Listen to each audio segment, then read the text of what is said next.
Thank goodness, the wait is over. Basketball is back. So tip off the season with DraftKings Sportsbook, today's video sponsor and an official sports betting partner of the NBA. New customers can make any $5 NBA bet and get $200 in free bets if your team wins. Plus, with same-game parlays, you can combine multiple bets from the same game to give yourself a shot at even bigger winnings all season long. For those in a state where sports betting is not yet available, don't forget about DraftKings Daily Fantasy, where they have been innovating even more ways to win some cash this basketball season.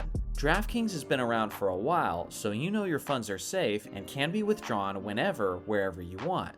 Personally, I'm looking ahead to Christmas Day. Milwaukee will be looking for revenge on Boston, but by December, they should have a healthy squad this time around. So if my pick of Milwaukee comes through, I'm making quite a bit. I'm sure you'll find a matchup that you'll like too. Download the DraftKings Sportsbook app now, use promo code ARNETT, make any $5 bet this week and get $200 in free bets if your team wins. Again, that's only at DraftKings Sportsbook with promo code ARNETT. The 07-08 Boston Celtics, otherwise known as Boston's Big Three, they adamantly won the NBA championship, destroying Kobe Bryant and the Los Angeles Lakers by 39 points in the sixth game of the NBA Finals. For Celtics fans, their championship is extremely memorable. For Lakers fans like myself, it's also extremely memorable, but for all the wrong reasons. The thing is, in the years since, Boston's retired stars continue to run their mouths about their success, as if they were a full-blown dynasty. It's so well known on social media amongst the basketball community that it's basically become a meme at this point. So now this team's success has become somewhat blurry when we look upon it in hindsight. Some now think they're not as good as advertised, while others still believe they're extremely underrated. So seeing that I have vivid memories of this squad and still hate them to this day with a burning passion, how do they stand in my mind among the great teams of league history? Well, for starters, let's take a look back at how that team assembled. The 06-07 Boston Celtics were a complete disaster. The team struggled with their chemistry, and thanks to Paul Pierce's injuries that caused him to miss nearly half of the season, they struggled to produce much offense, finishing in the bottom three spots of the league. They were a lottery team that finished the regular season with only a 24-58 record. Needless to say, Danny Ainge and the rest of the Celtics upper management were looking to make some major changes heading into that offseason. Their first big move was acquiring the all-time great sharpshooting star, Ray Allen, in a draft day trade. On paper, the tandem of Pierce and Allen made them a dark horse contender in the Eastern Conference. But it was their next move that truly shook the basketball world, as Boston pulled off a blockbuster trade, acquiring the former league MVP, Kevin Garnett.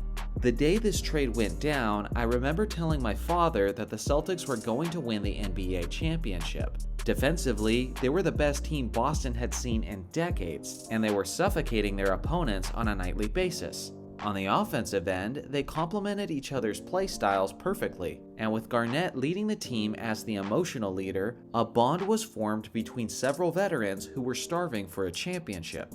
They steamrolled the regular season, winning 66 games, which was the most that the franchise had experienced since Larry Bird's MVP seasons. At one point, the Houston Rockets were on a historic 22-game winning streak, where they defeated many of the league's strongest contenders. But it was these Celtics who emphatically put a stop to that streak, as they went into the Rockets building and destroyed them by 20 points, holding Houston to only 74 points on the night.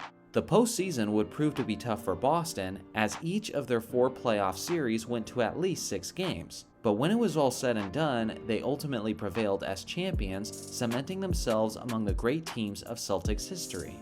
It was truly the perfect time for these 3 stars to come together and succeed, as they were each now in their early 30s and just starting to exit the prime of their careers. The thing is, due to the fact that they were starting to show their age, and the fact that they only won a single championship, many people view this team as a bit of a one-hit wonder. Some say things like they had the opportunity and seized the opportunity, but ultimately the squad wasn't good enough to win multiple championships. Therefore, they can't be considered among the great teams of basketball history.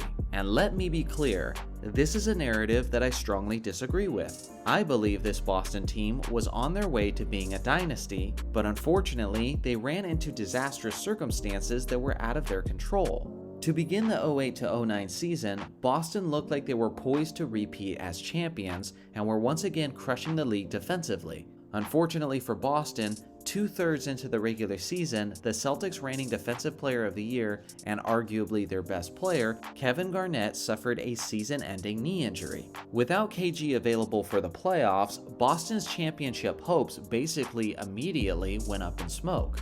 At the time of Garnett's injury, Boston was tied for the best record in the Eastern Conference, and regardless of the fact that arguably their best player missed 25 games of the regular season, they still finished with a 62-20 record. I understand that Kobe and the Lakers won the championship that season, but my feeling throughout that regular season was that Boston was still the better team, and that Los Angeles wasn't quite ready for their physicality, at least until they would acquire Ron Artest in the following offseason. So to recap, Boston emphatically won in 2008, and I personally believe that it hadn't been for Garnett's injury, they would have won again in 2009. As we all know, the Lakers and Celtics had their highly anticipated finals rematch in 2010, and the series went to a hard-fought 7th game where the Lakers narrowly prevailed by a final score of 83-79. But keep in mind, Boston's starting center Kendrick Perkins went down with a season-ending injury in Game 6 and was dearly missed in the 7th and deciding game. Now before you laugh because it's quote, only Kendrick Perkins, ask any Celtics fan who was closely watching at that point, and they'll tell you about his value to the team. Perkins was Boston's starting center and had the best year of his career, averaging close to a double-double and 1.7 blocks in only 27 minutes per game.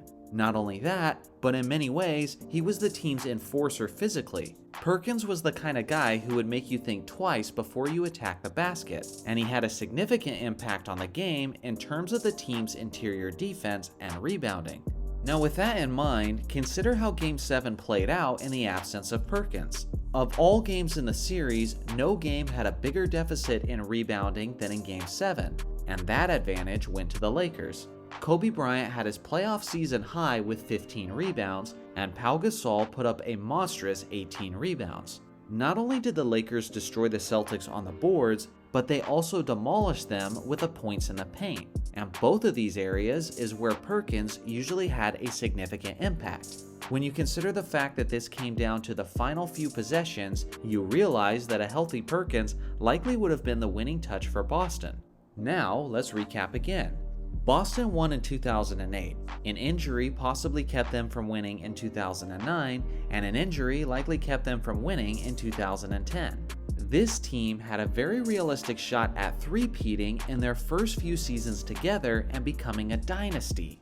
After that, the Celtics stars were in their mid-30s and had officially begun their decline, and the Big Three's Miami Heat eliminated them in back-to-back seasons from the playoffs. Now the point of this video isn't about making excuses for Boston, because in reality, conditioning and remaining healthy for the playoffs is something that has always been a factor for winning championships. But the point I'm trying to make is that the Big Three Celtics were much better than their single championship would indicate. They had the makings of a dynasty and were talented enough to do it, but when it came to injuries and the timing of them, they simply had an extreme case of bad luck. This is the reason why I don't have a problem with the Big Three Celtics gloating about their lone 2008 championship, because I truly believe that they were every bit as good as they think they were. It was three starving superstars coming together, working together, achieving basketball immortality, and they added to the legacy of one of the most prestigious franchises of NBA history. So now it's your turn. What do you guys think about the Big Three Celtics? Were they one of the greatest teams of all time, or is that too bold of a statement to say about this group? Let me know in the comment section below. Thanks for watching as always. Make sure to like and subscribe for more basketball content, and I'll see you guys in the next video.